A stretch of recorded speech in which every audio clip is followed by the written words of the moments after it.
Salve, salve a todos! Bem-vindos a mais um vídeo do canal Concepção e Montagem, onde conversamos sobre museus e museologia, especialmente diante da pandemia. A nossa convidada é a professora Noris Leal. Ela possui graduação em História, especialização em Museologia e mestrado em História, todos estes pela Universidade Federal do Rio Grande do Sul. Ela também possui doutorado em Memória Social e Patrimônio Cultural pela Universidade Federal de Pelotas, onde é professora adjunta no curso de bacharelado em Museologia. Para saber mais sobre a trajetória profissional dela, o resumo do seu currículo está aqui na descrição. Professora Noris, que bom falar contigo.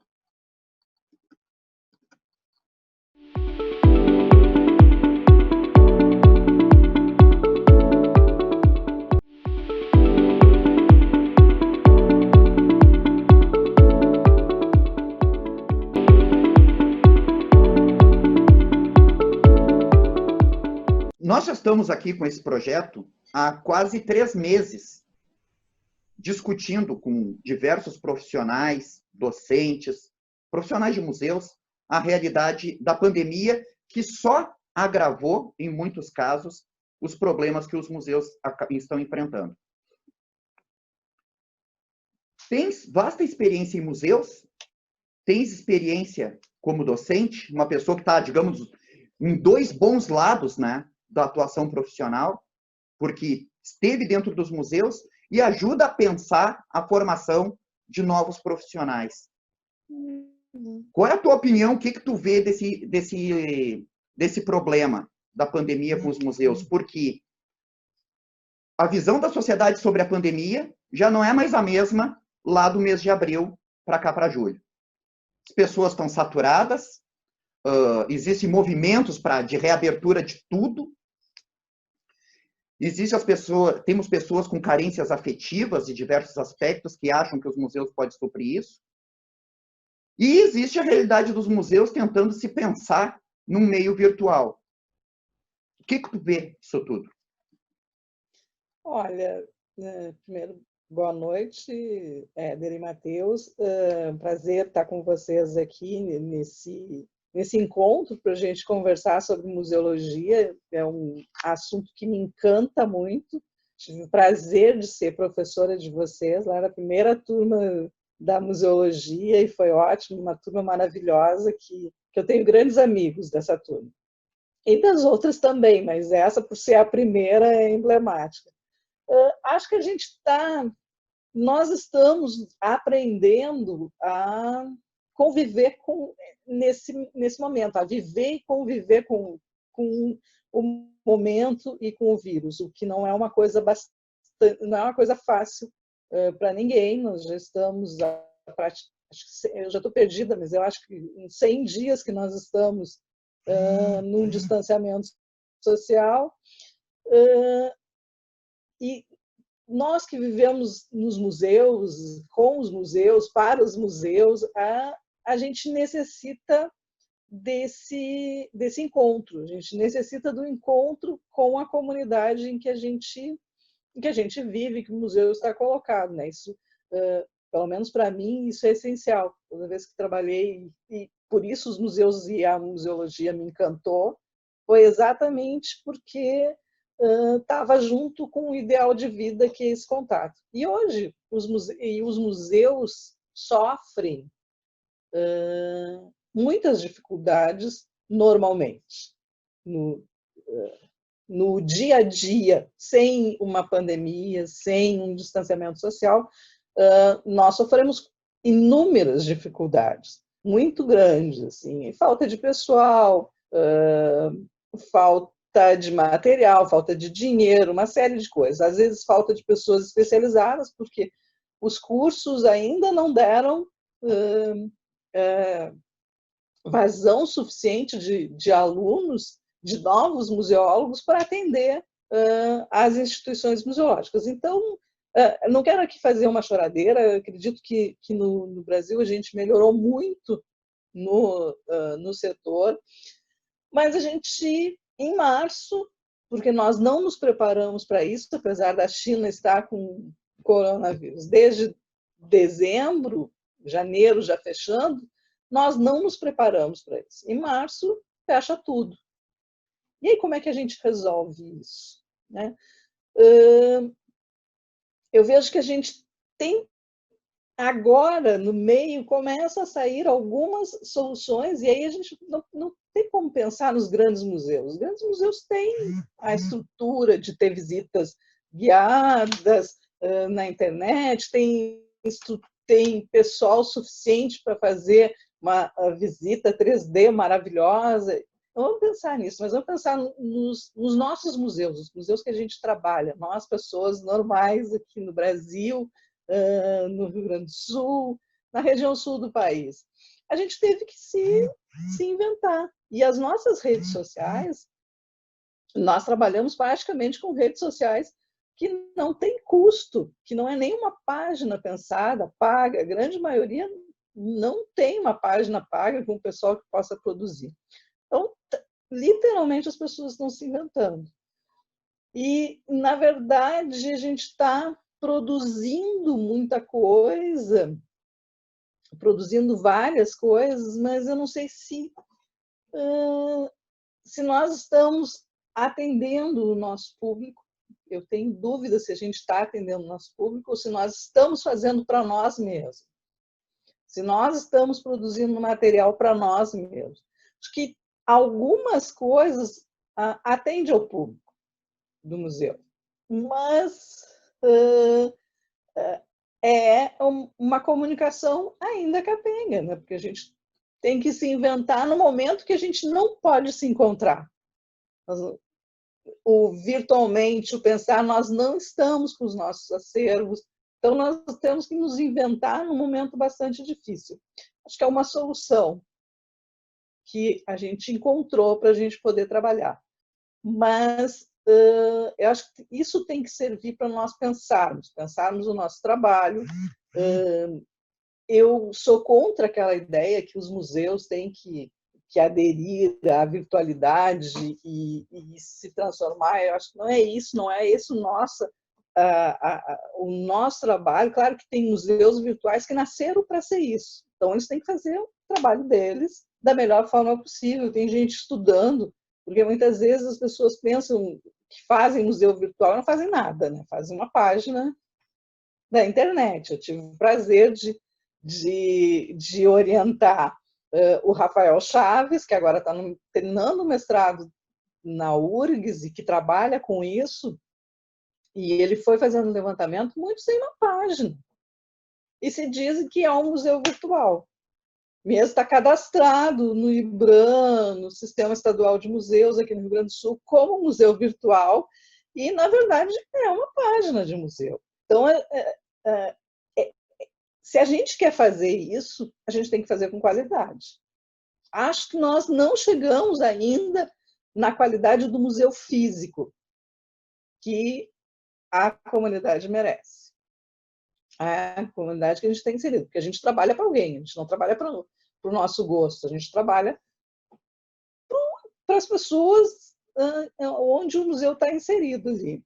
E no museu virtual, muitas vezes a gente não entende esse meio, a gente tem que entender que eu sou historiadora, vocês são museólogos, e nem sempre a gente entende da virtualidade, a gente imagina que entende. Então, tem pessoas especialistas que estão discutindo isso, o que é um museu virtual, e nós temos que parar e pensar. Não é simplesmente, vou fazer um museu virtual e colocar uma página no ar e dizer, tem um museu virtual, que não é alimentado, que não traz discussão, que não traz exposições.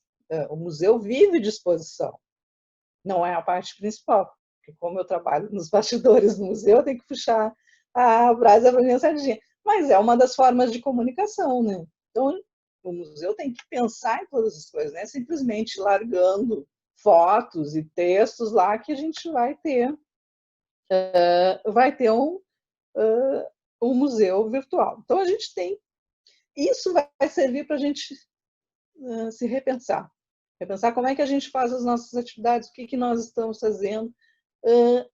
Se as previsões da ciência, eu acredito na ciência, forem verdadeiras, acredito muito, acho que é o caminho, Isso são vários ciclos, né? São ciclos que vão se repetir. Nós estamos entrando, como a gente já teve H1N1, agora a gente está tendo Covid-19, outras coisas vão acontecer porque nós, seres humanos, não estamos aprendendo nada com isso. Eu espero que, pelo menos nesse, a gente comece a pensar o que a gente está fazendo de errado com a Terra, que nós estamos recebendo as 10 pragas do Egito em cima de nós agora, como as pessoas, como os memes da internet utilizam. A gente está fazendo o possível, mas não estamos fazendo como deveria ser feito se a gente tivesse se preparado para isso. Acho que essa é uma experiência. E é uma experiência que a gente tem que tirar uma lição bastante grande em relação a isso. Inclusive, como os museus vão tratar a respeito deste momento. Se nós somos produção de conhecimento, nós temos que tratar desse fato. A gente não dá para simplesmente voltar, abrir as portas e fingir que nada aconteceu. Está acontecendo uma coisa muito grave. Se os museus eles são para tratar de 3 coisas, que é o que a gente fala do tripé, o homem, espaço, sociedade, isso é um tema que a gente tem que discutir rapidamente. Rapidamente a gente tem que discutir. Seja a temática que for, nós vamos ter que falar sobre essa parada. Não dá para voltar para a normalidade, não dá para pensar que a gente vamos seguir falando dos nossos acervos da mesma forma. Ainda não sei dar receita, mas que a gente tem que voltar e pensar nisso é urgente. Pensando nas nossas conversas particulares, eu lembro de ouvir tu dizendo que tu é um ser político.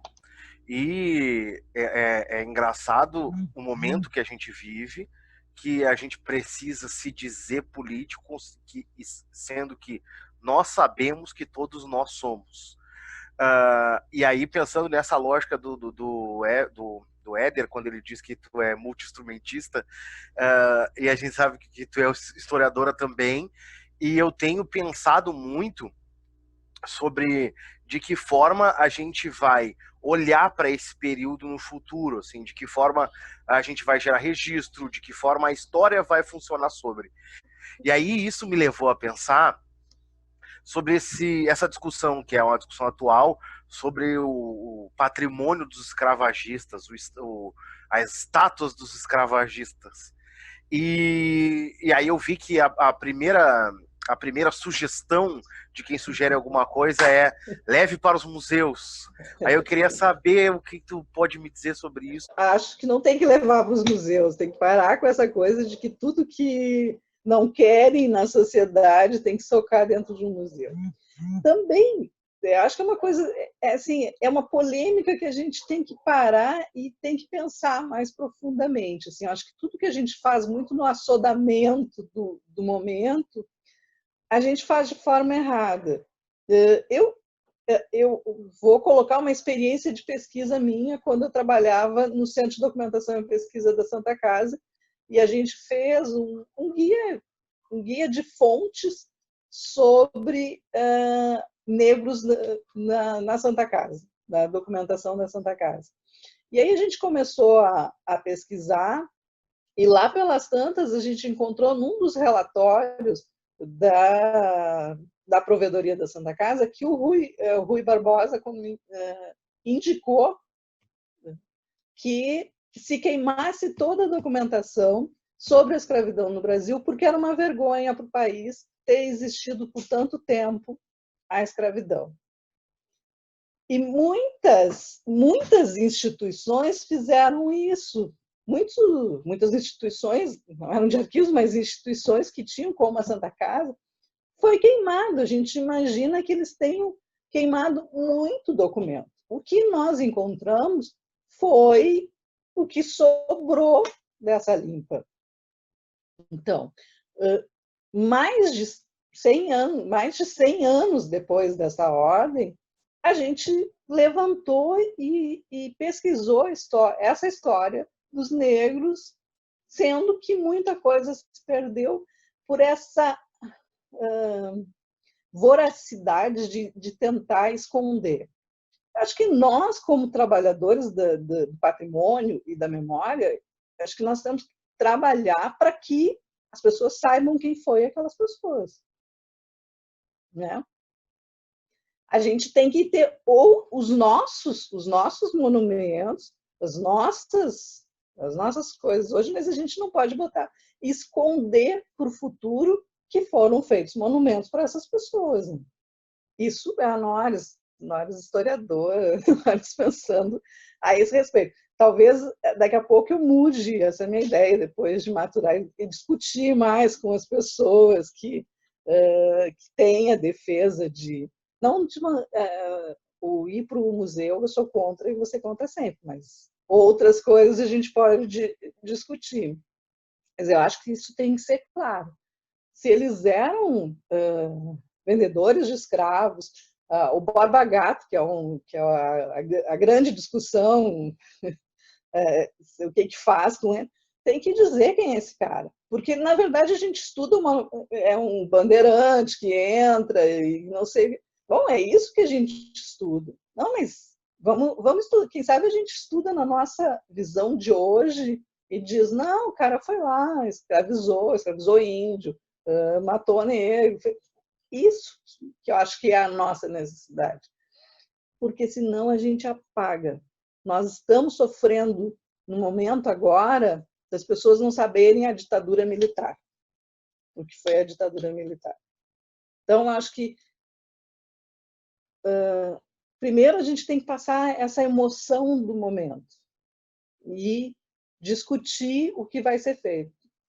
Mas acho que na área da museologia tem a educação para o patrimônio e isso é uma necessidade de quem trabalha com isso. É fazer uma discussão profunda a esse respeito. Como que a gente vai tratar esses monumentos? Mas a academia, eu penso que também tem um papel bastante forte nisso.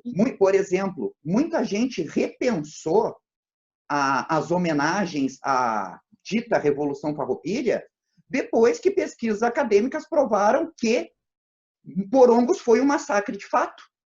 Isso começou com muita gente, inclusive dentro dos cursos de história, pesquisando, indo a fundo e revisitando esses fatos históricos e provando por A mais B que não era bem assim como contavam. E, às vezes, essa linguagem conseguindo sair da academia e chegando na população de uma forma acessível, de uma forma que todos entendam e muita gente compreendendo, pode se olhar diferente. Eu acho que é uma questão muito complicada, envolve várias variantes, e ela pode ter uma reação em cascata, como, por exemplo, destruir lá o campo de concentração em Auschwitz, que está lá como uma cicatriz de uma ferida que a humanidade sofreu. Mas eu acho que é uma questão muito complicada. Mas trazer para o museu eu acho mais complicado ainda. Carece de reflexão. Pelo menos carece de reflexão. Mas lá no museu, talvez tivéssemos a reflexão melhor do que está numa praça. Talvez. Não sei, Éder. Até nisso eu tenho pensado. Porque, na verdade, muitas vezes esses objetos entram no museu e eles são mais endeusados, dependendo do museu, do que estando na praça. Porque muitos desses monumentos somos nós que sabemos quem é aquelas pessoas que estão ali. O que tu disse, assim, eles precisam ser estudados, eles precisam ser entendidos. Se vocês pegarem o pessoal, tanto da história quanto da museologia, aqui em Pelotas, faz muito isso, a conservação e a restauração fazem muito isso de estudar quem são aqueles monumentos. Nós pegarem a realidade, quem está nos assistindo, mas Pelotas tem uma praça central, como toda a cidade portuguesa, onde fica a prefeitura e tal, que é o centro histórico da cidade. Ali tem diversos monumentos. A gente nem sabe que monumentos são aqueles, a maioria das pessoas nem sabe quem é aqueles monumentos. E acho que a gente tem que pensar a cidade, e aí é uma questão dos museus também se pensar, porque a gente pensa as nossas 4 paredes. Mas a gente tem que estudar essa cidade que está no nosso entorno. Entender, e as pessoas têm que saber por que isso acontece. é assim, é como a questão dos casarões aqui em Pelotas, casarões da praça. Destrói porque era dos charqueadores. Sim, mas vamos estudar isso. Vamos botar a fundo aquilo ali, porque isso eu e o Matheus discutimos em alguns momentos. A gente não pode apagar que teve aquilo ali. A gente tem que estudar. A gente tem que botar as pessoas que trabalharam, os artífices, quem eram essa população. Pelotas é uma cidade negra, a gente tem que estudar e mostrar aquilo dentro do seu contexto. Não pode estar sempre, vamos apagar tudo e fazer o novo. Não, a gente tem que entender, eu como historiadora, eu entendo que a história tem que entender esses processos. E tem que entender para não repetir. Se nós entendermos o que é o sacrifício, as populações que foram dizimadas, as pessoas que lutaram por liberdade e foram mortas, seja em que período da história for, e aí a gente está falando da questão dos escravos, mas se a gente pegar as ditaduras no Brasil, quanta gente morreu também lutando pela liberdade das pessoas, a gente 400 anos de escravidão, e aí depois a gente continuou com 100 anos de pessoas morrendo em busca de liberdade também, e muito mais pessoas morrendo de fome porque foram abandonados nesse tempo. Então, a gente tem que estudar essas coisas e entender. Na minha dissertação de mestrado, quando eu trabalhei com a Baronesa, era um dos meus questionamentos, com o Museu da Baronesa, um dos meus questionamentos era por que as aulas de história não usam as fontes do museu para ensinar a história. Por que a gente não entende os discursos? Então é isso, nós temos que comunicar e não apagar. A gente tem que comunicar as coisas que estão acontecendo. Se apagarmos esses indícios de um momento triste, de definições econômicas, porque são definições econômicas que influenciam na vida social das pessoas, essas definições que foram ruins, a gente vai continuar repetindo e repetindo e repetindo. Os monumentos, eu não sei o que faria. A gente tem que pensar muito e discutir, principalmente com as comunidades. Às vezes, os intelectuais, as pessoas decidem. E eu vi muita gente, meus colegas também, nessa discussão, sem pensar. Aquela discussão fechada da academia, que não abre para uma comunidade. Eu acho que isso é um amplo debate a esse respeito e pensar, não no calor das emoções. Nós estamos no calor das emoções e acho que isso é um momento bastante importante para se repensar como é que